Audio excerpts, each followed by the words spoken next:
किसके मौक़िफ़ को तस्लीम किया जाए। नवे वोट लेकर मुंतखब हो गए सोहेल आफरीदी नए वज़ीर आला KP के तौर पे, लेकिन गवर्नर की तरफ से उनके इस्तीफ़े को एक्सेप्ट ना किया जाना, उन्होंने पहले टाइप हुआ इस्तीफ़ा दिया, फिर हाथ से लिखा हुआ, उसके साइंस के ऊपर एतराज़ात लगा दिए गए और उसे एक्सेप्ट नहीं किया गया। फिर भी प्रोसेस तो हो गया। अब किसका मौक़िफ़ सही है, किसका गलत है? बहुत शुक्रिया।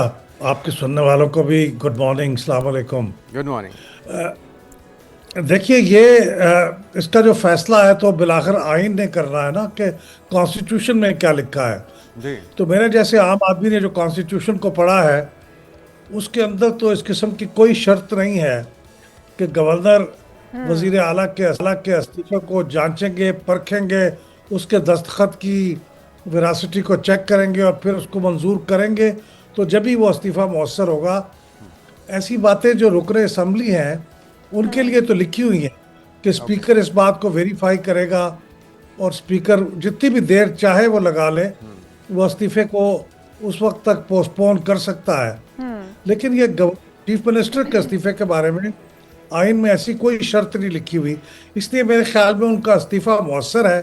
ख़ास तौर पे जब कल उन्होंने असम्बली में आके खुद बबांगे दोहल बिल्कुल पब्लिक के लिए डिक्लेयर किया तो उन्होंने खुद इस्तीफा दिया, तो उसके बाद फिर उनके इस्तीफे को डेफर करने का कोई जवाब नहीं है। लेकिन बहरहाल ये राय है, आखिरी बात तो फिर अदालत ही तय करेगी। बिल्कुल ठीक है अहमद बिलाल साहब, लेकिन अब क्योंकि हम देख रहे हैं सोहेल आफरीदी साहब 90 वोट लेकर आ चुके हैं और अक्सरियत उनके पास है। अब वो अगर इस वक्त गवर्नर KP के आ जाते हैं तो क्या समझते हैं उनकी परफॉर्मेंस अली अमीन गन्नापुर से बेहतर होगी, या फिर क्योंकि अली अमीन गन्नापुर साहब जैसे पुराने और जो ज़ीरक सियासतदान हैं, अगर वो कुछ नहीं कर पाए KP के अंदर रहते हुए और इस कुर्सी पर रहते हुए, तो क्या आप समझते हैं सोहेल आफरीदी के पास वो पावर है कि वो कुछ कर पाएंगे, या फिर सिर्फ ताबेदारी और फर्माबरदारी बानी PTI की वो बड़ी अच्छी कर लेते हैं इसलिए उन्हें लाया गया?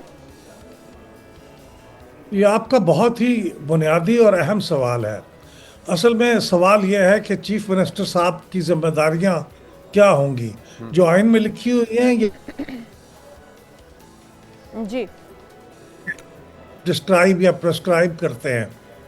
देखिए, वो इंतज़ामी सरबराह है सूबे के, तो सूबे के अंदर अच्छी गवर्नेंस करना, लोगों को अच्छी सर्विसेज देना, वहाँ के माली और वहाँ के इंफ्रास्ट्रक्चर, इस किस्म के मसाइल को हल करना, वहाँ अच्छी तरक्की कराना, ये उनके फ़राइज़ हैं।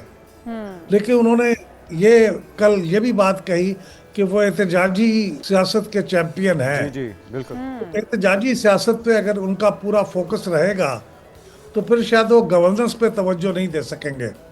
मेरे ख्याल में ये फ़राइज़ को तकसीम कर देना चाहिए कि जो सियासी किस्म के काम है, एहतजाजी वगैरह, वो पार्टी के सूबाई सदर आई एम सॉरी जी वो पार्टी के जो सूबाई सरबराह हैं उनके जिम्मे कर देना चाहिए। बिल्कुल, ये आपने अच्छी बात की है कि डिलीवर करने वाले मामलात पे कॉम्प्रोमाइज़ अहमद साहब बिल्कुल नहीं होना चाहिए। लेकिन मामला सिर्फ डिलीवरी के साथ साथ इस वक्त जो दहशतगर्दी का एलिमेंट है जो शिद्दत से सर उठा रहा है, अभी अफगानिस्तान के साथ जो टेंशन क्रिएट हुई, और हमें अफसोस के साथ कहना पड़ता है कि PTI वही जमात है जिसने वापस ला के इन्हें आबाद किया है, जिसकी वजह से उसकी कीमत KPK के अवाम आज बर्दाश्त कर रहे हैं, पूरा पाकिस्तान इसको झेल रहा है। तो आपको लगता है कि जो पॉलिसी PTI की रही है कि अफ़ाम व तफ़हीम से सारे स्टेक होल्डर्स के साथ बात करनी चाहिए, वो भी हमारे अपने लोग हैं, लेकिन वो जिन्होंने हमारे प्यारों को हमसे छीना है, हमारी फोर्सेस को निशाना बनाते हैं, उनके साथ भी अगर बात करने की बात होगी तो फिर किस तरह से सिस्टम चलेगा? क्या कोई बहरानी कैफियत पैदा हो सकती है अगर रियासत की पॉलिसी से क्लैश हुआ बराह रास्त इस मामले पर ख़ास तौर पर?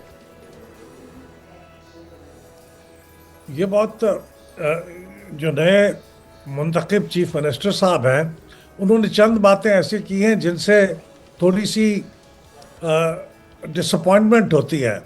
मिसाल के तौर से वफाक का एक मौक़िफ़ है कि अफ़गान भाई जो हमारे पास इतने अरसे से रहे हैं, अब उनकी वापसी का वक्त हो गया है क्योंकि उनके मुल्क में अमन व अमान है।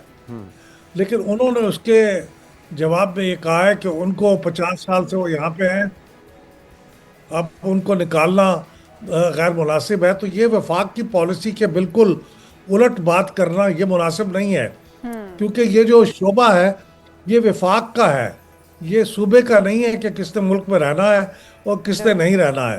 तो इसलिए उन मामलात में उनको अगर इख्तलाफ करना भी है तो वो फोरम के अंदर करें, पब्लिकली इस तरह की पोजीशन लेना एनकरेज करेगा अफगानिस्तान को, जिन्होंने हमारे खिलाफ अब एक मुआंदाना रवैया और जंग जैसी कैफियत अपना ली है।